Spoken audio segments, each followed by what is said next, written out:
స్వామి లోకేశానందం యువగంగాళం ముగింపు సంతాప సభలో తత్వం బోధించారు. చెత్త పలుకులు వినిపించారు.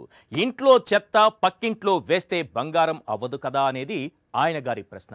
అధికారంలో ఉండగా సంపద నుంచి చెత్తను సృష్టిస్తానంటూ స్టేట్మెంట్లు ఇచ్చిన లోకేష్ నాయుడు నుంచి ఇంతకంటే తెలివైన ప్రశ్నలు ఎలా ఆశించగలం?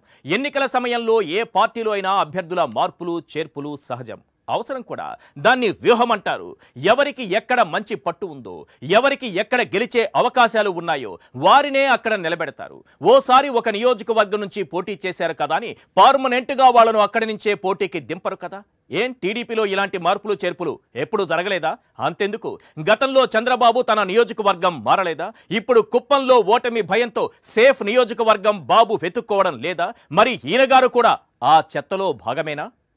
లోకేష్ చెత్త కామెంట్స్ చేసిన సందర్భంలో కొన్ని ప్రశ్నలు వినిపిస్తున్నాయి. అవేంటో ఒక్కసారి మనం స్క్రీన్ పైన చూద్దాం. క్వశ్చన్ నెంబర్ 1, నియోజకవర్గం మారితే చెత్తతో సమానమా? క్వశ్చన్ నెంబర్ 2, లోకేష్ భాషలో చంద్రబాబు కూడా చెత్తలో భాగమేనా? క్వశ్చన్ నెంబర్ 3, చెత్త డైలాగులతో లోకేష్ చెత్తలో మునిగిపోయాడా? క్వశ్చన్ నెంబర్ 4, సీఎం జగన్ వ్యూహాలతో బాబుకు భయం మొదలైందా? స్వామి లోకేశానందం చెత్త పలుకులు వినిపించిన సందర్భంలో వినిపిస్తున్నటువంటి ప్రశ్నలివే. నేరుగా మ్యాటర్లోకి వస్తే, ఒక అభ్యర్థిని నియోజకవర్గం మారిస్తే అతను చెత్తతో సమానమనేది మన లోకేష్ నాయుడు భావం. అలాగైతే గత ఎన్నికల్లో అనిత పాయకరావుపేట నుంచి మారి కొవ్వూరులో పోటీ చేశారు. కేఎస్ జవహర్ కొవ్వూరు నుంచి మారి తిరువూరులో పోటీ చేశారు. గద్దె రామ్మోహన్ రావు గతంలో గన్నవరంలో పోటీ చేయలేదా? ఆ తరువాత విజయవాడ తూర్పు నియోజకవర్గానికి షిఫ్ట్ కాలేదా? గంటా శ్రీనివాసరావు ఇప్పటికీ 4 నియోజకవర్గాలు మారారు. దివంగత కోడెల శివప్రసాద్ నర్సరావుపేట నుంచి సత్తెనపల్లెకి మారారు. అంతెందుకు, చంద్రబాబు చంద్రగిరిలో ఓడిపోయాక కుప్పానికి వెళ్ళాడు. ఇప్పుడు కుప్పంలో ఓటమి భయంతో మరో నియోజకవర్గం వెతుక్కుంటున్నాడు. ఈ లెక్కన వీళ్ళంతా చెత్తేనా? మరి లోకేష్ భాషలో అంతేగా. మంగళగిరిలో లోకేష్ ఓటమి తరువాత నిన్న మొన్నటి వరకు అతని కోసం ఒక సేఫ్ ప్లేస్ ను చంద్రబాబు వెతకలేదా? 2019 ఎన్నికల్లో టీడీపీ తరపున పోటీ చేసిన వారిలో ఓ 50 మందికి ఈసారి టికెట్లు ఇవ్వడని టాక్. మరి వాళ్ళంతా ఏ జాబితాలోకి వస్తారు? అదంతా సర్లే కానీ ఉండవల్లి శ్రీదేవి, మేకపాటి చంద్రశేఖర్ రెడ్డి, కోటంరెడ్డి శ్రీధర్ రెడ్డి, ఆనం రామనారాయణ రెడ్డి, వీళ్ళనేమంటారు? ఎర్రబుక్ లోకేషన్ గారు.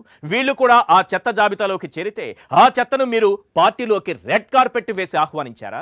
అంతెందుకు, ఎలాంటి మార్పులు చేర్పులు లేకుండా 2019లో ఎవరెవరికైతే టికెట్లు ఇచ్చారో మళ్ళీ వాళ్ళకే టికెట్లు ఇవ్వగలరా? మాట్లాడితే అర్థం పర్థం ఉండాలి సార్.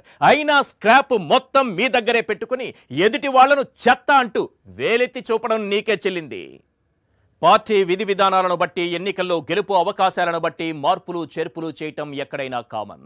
పోయినసారి గుజరాత్ ఎన్నికల్లో 70 మంది ఎమ్మెల్యేలను మార్చి బీజేపీ గెలిచింది. కేసీఆర్ కూడా 12 మందిని మారిస్తే అందులో 9 మంది గెలిచారు. తెలంగాణ కాంగ్రెస్ కూడా 2018లో పోటీ చేసిన వారిలో చాలా మందికి తాజా ఎన్నికల్లో టికెట్లు ఇవ్వలేదు. వారి స్థానంలో కొత్త వారికి ఇచ్చింది. దీన్ని బట్టి ఏమర్థమవుతోంది? ఏ పార్టీ అయినా గెలిపే లక్ష్యంగా మార్పులు చేర్పులు చేస్తూ ఉంటుంది. ఇక్కడ అసలు విషయం ఏంటంటే, జగన్ ఎన్నికల వ్యూహాలు బాబు అండ్ బ్యాచ్ లో వణుకు పుట్టిస్తోంది. అసలు ఈ మార్పులు చేర్పులు వెనుక అసలు విషయం ఏంటంటే, ఫస్ట్ పాయింట్ సామాజిక సమన్యాయం చేయటం, సెకండ్ పాయింట్ గెలిపే లక్ష్యం. అంటే ఒకే దెబ్బకు 2 పిట్టలన్నమాట. ఇది అర్థం కాకో లేదంటే విషయం అర్థమై భయంతోనో లోకేష్ ఇలాంటి చెత్త కామెంట్స్ చేశాడు. ఫైనల్ గా చెప్పొచ్చేది ఏంటంటే, స్టాన్ఫోర్డ్లో చక్కగా చదువుకుని ఉంటే లోకేష్ నాయుడు ఇలా మాట్లాడేవాడు కాదేమో. విద్య లేని వాడి బ్రతుకు ఎందుకు పనికిరాని కుక్క తోక లాంటిది. వెనుక చివరిలో మూసుకోవడానికి పనికిరాదు, ముందు ఈగలు తోలుకోవడానికి పనికిరాదు అని చాణక్యుడు చెప్పారని విన్నాను. ఆయన చెప్పారో లేదో కరెక్ట్ గా తెలియదు కానీ లోకేష్ కు మాత్రం ఈ కొటేషన్ పర్ఫెక్ట్ గా సూట్ అవుతుంది. ఇది మాత్రం గన్ షాట్.